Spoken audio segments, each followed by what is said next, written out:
All right, so let's start this broadcast with some breaking inputs that have just come in, where the United States has set the year 2027 as the deadline for Europe to take over NATO's defense capabilities.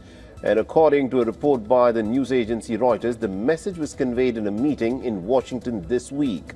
And during the meeting, the Pentagon officials reportedly conveyed that they were simply dissatisfied with the steps taken by Europe to boost its defenses in the wake of the Ukraine war. Further, the US officials have warned that if Europe fails to meet the 2027 deadline, then Washington may stop participating in some NATO defense coordination mechanisms. Since returning to the White House in January this year, Trump has repeatedly urged the NATO military alliance to spend more on its defenses. The message to Europe is quite clear. The United States no longer wants to be the primary security guarantor for the region, a role that it has played since the end of the Second World War. The developments have come on a day when Donald Trump unveiled the US's new national security strategy, a 30-page document detailing the US's global priorities. The document reserves some pretty harsh language for Europe, claiming that it faces a civilizational erasure. Further, it has also vowed that there would be no expansion of NATO.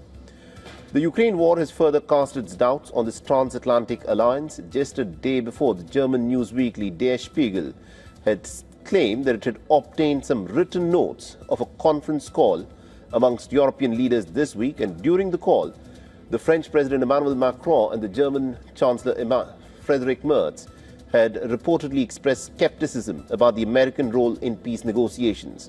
And during the call, Der Spiegel quotes Macron as having said that there is a chance that the United States could betray Ukraine on the question of territory without any clarity on security guarantees.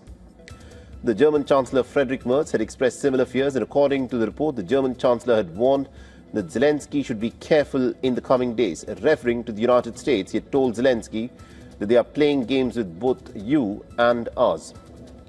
Now, the comments are a vindication of the widening trust deficit between Washington and the European capitals, with the United States setting 2027 as the deadline for NATO to take on the primary role of defending Europe. It is now becoming increasingly clear that the United States under Donald Trump wants to fundamentally alter the security architecture underpinning US's ties with Europe.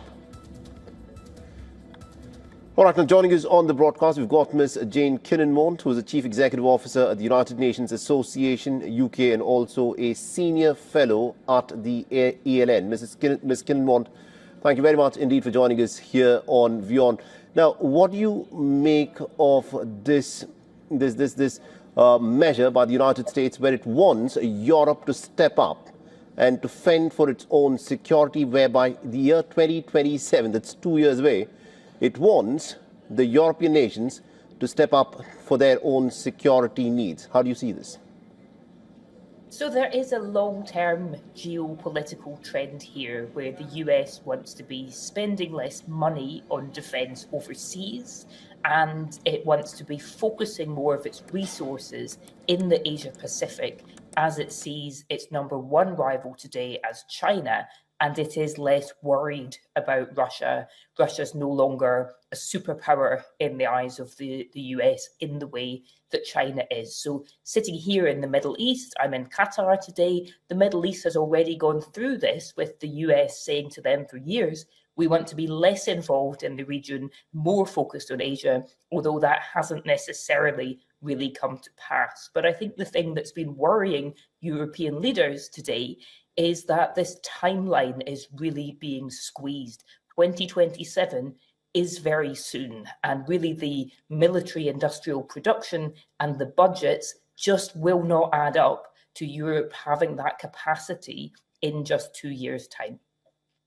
Now, this measure where the United States under Donald Trump wants the Europeans to step up and fend for their own security, do you think this has got something to do with the personality of Donald Trump, or is this a complete change in how the United States looks at its own security and the security of its very close allies, for instance, in Europe, and also, as you mentioned, in the Middle East? Are we looking at a fundamental change in terms of how the United States of America will be looking at future geopolitical challenges?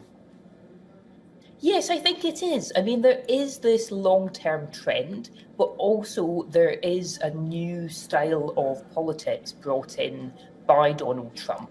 And, part of that is that he seems to many in Europe to be putting more pressure on his allies than he is on his adversaries. This is a day when the national security strategy is being read in Europe. It came out in the US last night.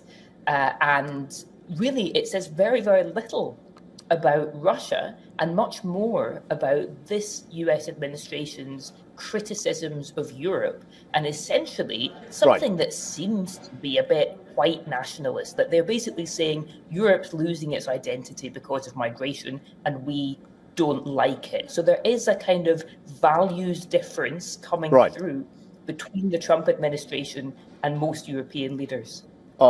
Just quickly, finally, before we let you go, Ms. Kiran, do you think this is a realization that has dawned on the leaders within Europe, who for the last 7 decades, since the end of the Second World War, had been living under the security umbrella of the United States?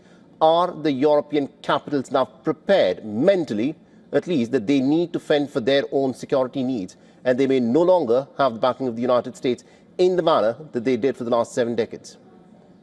I think that realisation has been dawning throughout the course of this year, but it's a matter of how quickly they can move and, how much are they also willing to stand up to the US when the US is saying it will give Europe less, but it is also making a lot of demands of Europe. So there is a lot more to work out, but I do think there's a fundamental change in thinking in Europe and an expectation that there will need to be more defence autonomy.